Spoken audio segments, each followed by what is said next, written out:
Quand il ne voit rien, et puis il regarde, c'est toi, c'est ta maman seulement qui est en train d'arranger tes maisons et ta maman. C'est ta maman aussi, quand on lui donne, elle s'en l'air partager ça, elle leur donne cadeau. Ça fait que ils deviennent jaloux. Ils deviennent jaloux. Voilà. Donc les dons que vous avez, tout ce que vous recevez comme don des ancêtres, ça se répercute sur vous dans le physique. Normalement, parmi nous, parmi vous, on ne doit pas prier pour vous.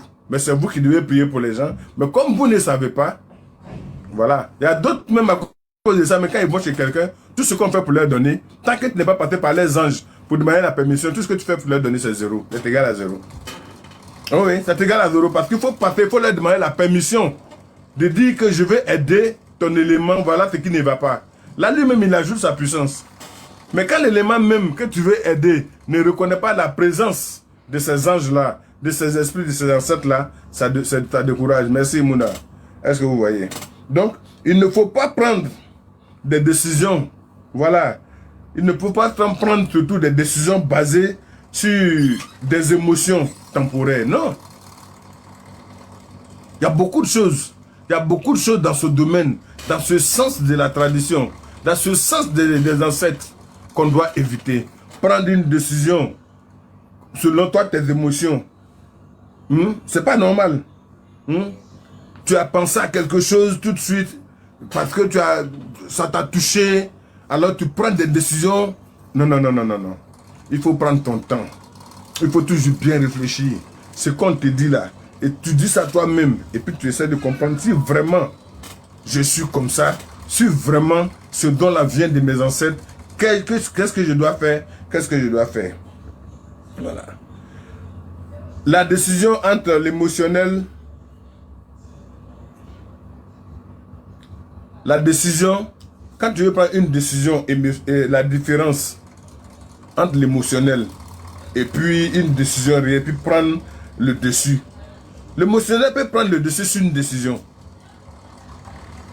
Tu veux prendre une bonne décision, mais à cause de tes émotions, à force de penser à beaucoup de choses, tu peux prendre le dessus sur une décision.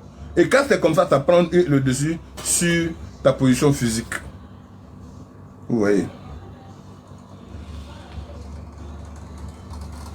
Quand par exemple, on te met en face d'une situation, supposons que tu es allé quelque part pour aller prier et puis on te dit tout de suite, celle-là, il y a des anges ou bien il y a des esprits derrière elle, elle doit être sorcière, ceci, cela.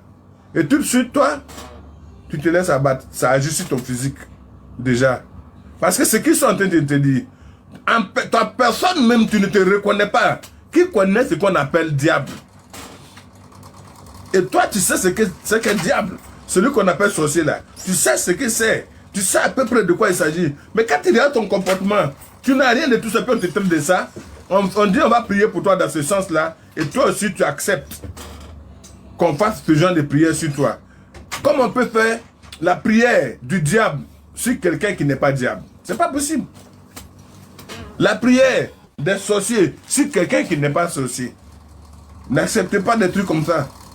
N'acceptez pas ça. Tout d'accepter ça, c'est diminuer, c'est baisser votre Esprit Saint. C'est lui faire honte. C'est faire honte à votre Esprit Saint. Et vous-même, vous devenez la risée maintenant de tout le monde. Alors que la puissance que vous avez en vous est supérieure à celui même qui est en face de toi. La puissance que vous avez en vous là, c'est supérieur à la personne même qui est en train de traiter de diable ou de sorcier. Il est trop petit, d'après les enfants, il est pépérou même pour toi-même. Il est fou, mais comme tu ne te connais pas, tu le laisses te manipuler.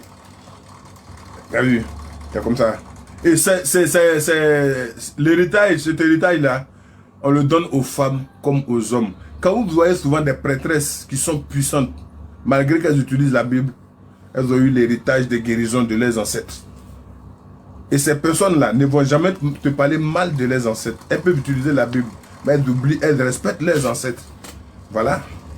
Elles peuvent utiliser le Coran, mais elles respectent leurs ancêtres. Parce qu'elles savent que cette force-là vient de l'au-delà. Il y a un parent dans le temps qui guérissait, qui faisait des miracles, qui aidait les femmes à faire des enfants, et puis on lui a donné. Donc même si elle est chrétienne à 100% qu'elle tient la Bible, elle va respecter ses ancêtres-là.